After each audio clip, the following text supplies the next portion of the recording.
Sir, can you please stop for a moment and answer a few questions? I haven't done anything wrong. Why am I being stopped? Do you know why I pulled you over? I was just leaving my office. That's it. Please explain the reason for this stop. It seems completely unnecessary. We need to clarify the situation before... The humid air hung heavy over Viridian City on the evening of October 27th, a thick blanket of unspoken tension that often settled with the dusk. It was 7:47 p.m., and the streetlights were just beginning to hum to life, casting long, distorted shadows down Elmwood Avenue. For attorney Lena Thorne, it was just another Tuesday, a late departure from her downtown office, her mind still dissecting the intricacies of a complex civil rights brief. For Officer Miles Corbin, badge number 412, it would be the evening his career imploded, captured in stark, unforgiving detail by the small lens of a body-worn camera. Miles Corbin had accumulated a staggering 11 complaints in his brief 18-month tenure with the Viridian City Police Department. 11, most of them dismissed as unsubstantiated or minor procedural deviations. But 11 complaints for a rookie officer spoke volumes. A crescendo of red flags ignored, a pattern of behavior allowed to fester. On this night, those complaints, that history, would collide with Lena Thorne, a woman whose professional standing, whose very identity, should have shielded her from such an encounter, yet instead became the catalyst for its biased escalation. Lena Thorne, a partner at one of the most respected law firms in the state, a legal mind celebrated for her meticulous approach and unwavering commitment to justice, found herself treated not as the esteemed professional she was, but as a suspect, a threat, a person whose very presence was deemed out of place. This wasn't merely a misunderstanding. It was a systemic failure, a stark illustration of how quickly privilege can be stripped away when prejudice takes the wheel. Before we continue, where are you watching from? Drop a comment below and let us know. Your engagement fuels these stories, ensuring that the critical conversations around accountability and justice continue to resonate far beyond these pixels. Viridian City, a sprawling metropolis nestled against the winding currents of the Seminole River, was a city of contrasts. Its gleaming financial district, where Lena Thorne's office occupied the 30th floor of the prestigious Sterling Tower, gave way to historic neighborhoods lined with brownstones and ancient oaks. It was in one of these quiet, tree-lined streets, just blocks from her own apartment in the well-established Cedar Ridge district, that the incident unfolded. The air was still, save for the distant wail of a siren and a faint smell of jasmine wafted from manicured gardens. The sky, a bruised purple, threatened rain, adding a brooding atmosphere to the unfolding drama. Lena Thorne wasn't just any lawyer. She was a beacon of achievement, a testament to relentless dedication and intellectual prowess. Born and raised in the heart of Viridian City, she had navigated a challenging upbringing with a singular focus on education. Her academic journey began at Viridian High, where she graduated valedictorian, earning a full scholarship to Yale University. There, she double majored in political science and African American studies, graduating summa cum laude. Her ambition, however, didn't stop at an undergraduate degree. She pursued her Juris Doctor at Harvard Law School, where she excelled, earning a coveted spot on the Harvard Law Review and graduating in the top 5% of her class. Her career trajectory was equally meteoric. She began as a clerk for a federal judge, then joined the venerable firm of Sterling and Hayes, specializing in constitutional law and civil rights litigation. By her early 30s, she had made partner, a feat rarely achieved by someone her age, let alone a black woman in a predominantly white, male-dominated field. She had successfully argued cases before the state Supreme Court, earning accolades like the American Bar Association's Young Lawyer of the Year award just 2 years prior. Her most recent triumph involved a landmark class action suit against a major corporation for discriminatory hiring practices, securing a multi-million-dollar settlement for the plaintiffs. Lena Thorne didn't just occupy a position of power and influence. She had earned it every single step of the way, through sheer talent, hard work, and an unyielding commitment to justice. Officer Miles Corbin, by stark contrast, had a professional record that painted a disturbing picture of disregard for protocol and propensity for aggressive, often racially charged encounters. His 18 months on the force were punctuated by a series of complaints that, while individually dismissed, collectively revealed a clear and troubling pattern. His first formal complaint surfaced just 3 months into his probationary period on April 12th of the previous year, during a routine traffic stop in the predominantly black Northwood district. Corbin pulled over Marcus Bell, a 28-year-old software engineer, for a broken taillight.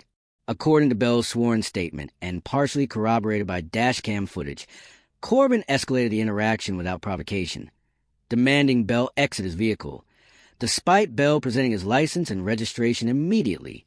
Corbin reportedly used racially coded language, questioning Bell's presence in a nice car in that neighborhood.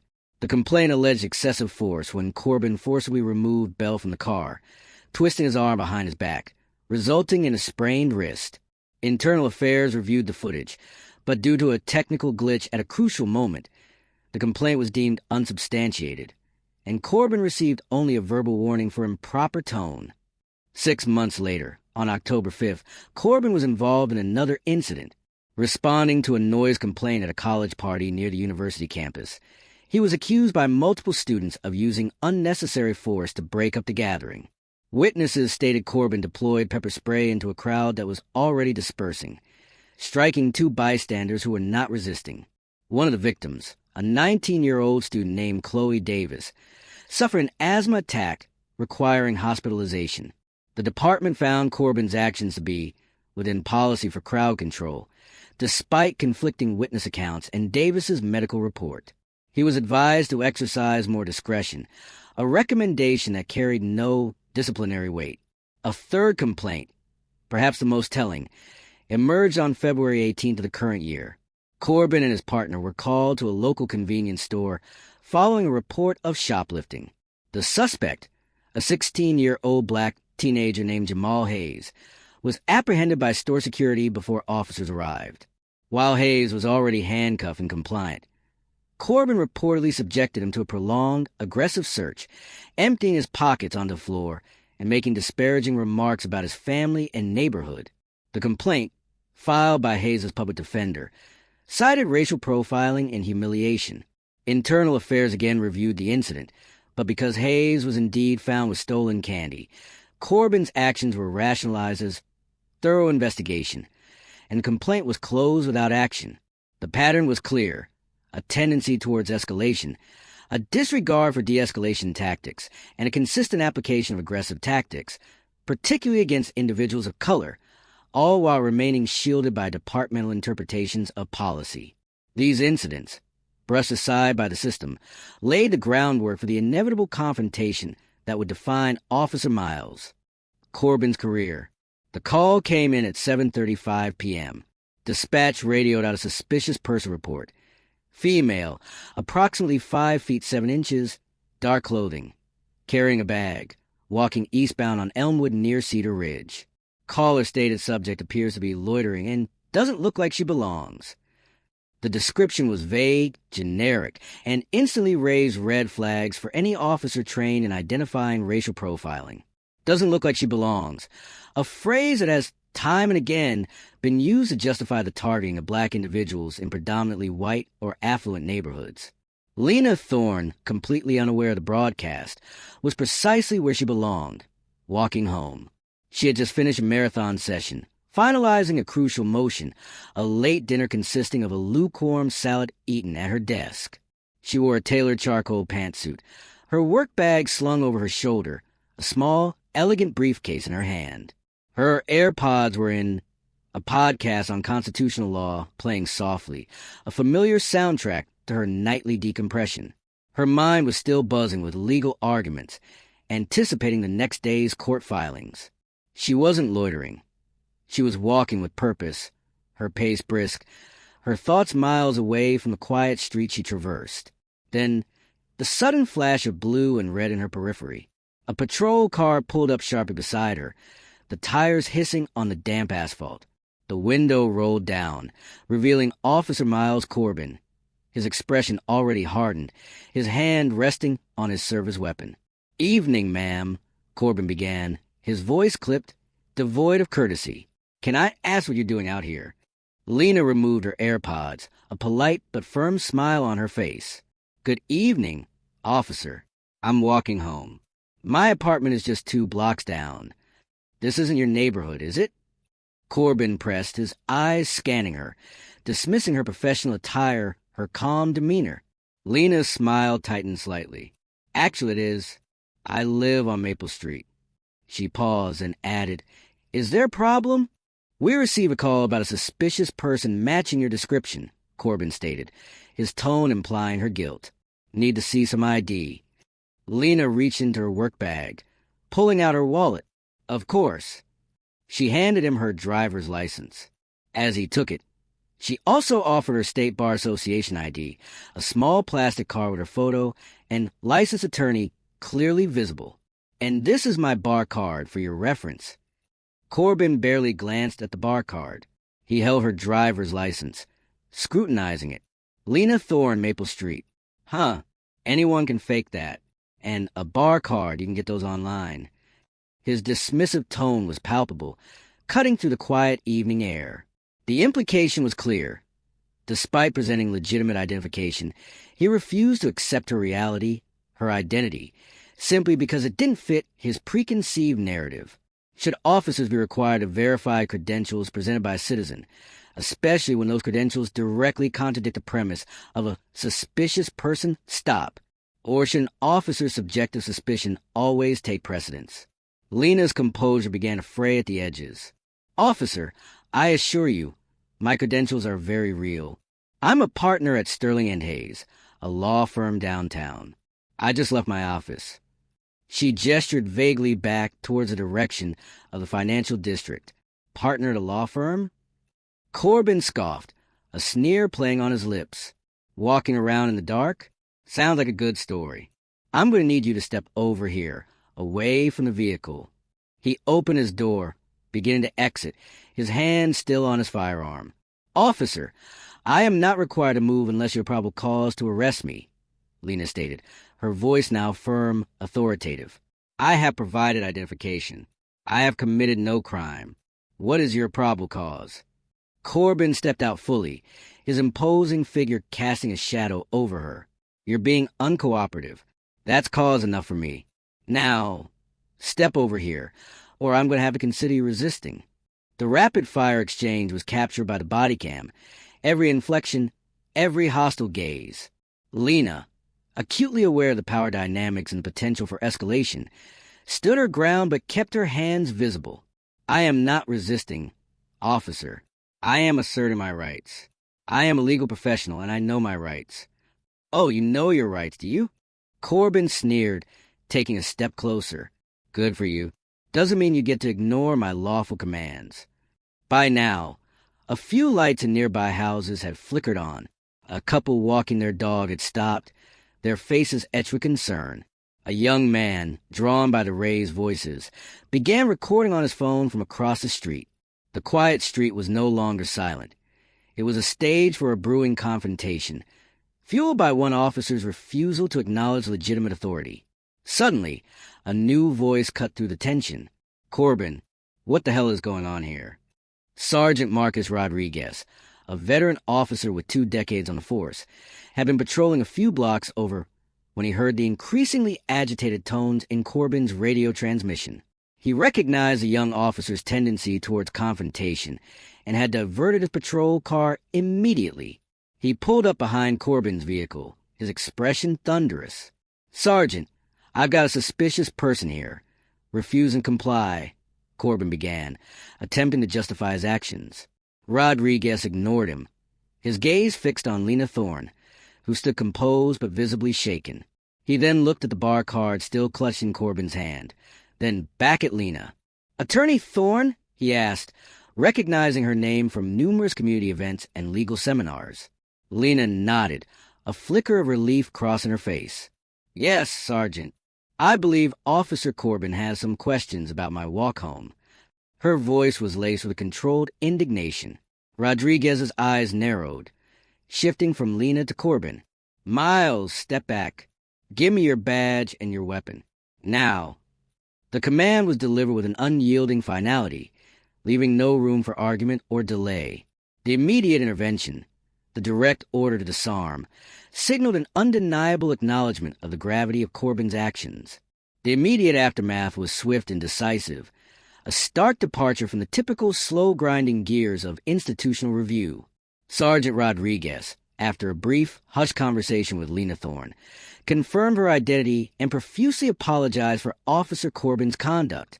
He personally escorted her the remaining 2 blocks to her apartment, ensuring her safety and offering the department's full cooperation in any subsequent investigation. By the time Lena had unlocked her door, Miles Corbin was already being driven back to the precinct, his service weapon secured in a supervisor's evidence bag, his badge confiscated, his probationary period officially over, effective immediately. He was placed on administrative leave, pending a full internal investigation, a fate sealed by the unblinking eye of his own body camera. This incident, caught on video and quickly disseminated, immediately sparked a firestorm.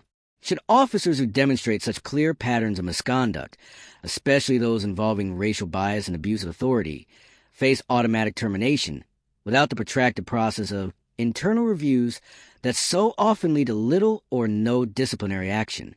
The Bodycam footage, released within 24 hours under intense public pressure and Lena Thorne's legal team's demands, exploded across social media.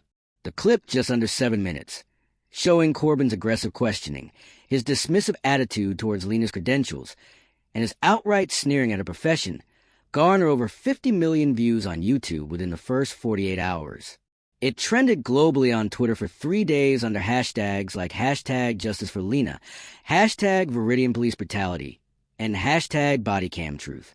Local news outlets ran continuous coverage, and national networks picked up the story, featuring Lena Thorne's calm yet powerful recounting of the event. The Viridian City Police Department and the City Council found themselves under an unprecedented microscope. Within a week, Lena Thorne, represented by a formidable team of civil rights attorneys from her own firm, filed a federal lawsuit against Officer Miles Corbin, the Viridian City Police Department, and the City of Viridian. The complaint, a meticulous 87-page document, alleged false arrest, racial discrimination in violation of the 14th Amendment, civil rights violations under 42 U.S.C. Section 1983, and intentional infliction of emotional distress. It cited Corbin's documented history of complaints as evidence of a pattern and practice of unconstitutional policing, arguing that the department's failure to adequately address these prior incidents constituted deliberate indifference. The city, facing overwhelming public condemnation, irrefutable video evidence, and the prospect of protracted and damaging legal battle, moved quickly to settle. On December 15th, just 7 weeks after the incident, Viridian City announced a settlement with Lena Thorne for a staggering $7.5 million. It was the largest individual civil rights settlement in the city's history, a somber acknowledgement of the profound harm inflicted and the systemic failures that enabled it. The settlement agreement included a clause that prohibited the city from rehiring Miles Corbin in any capacity.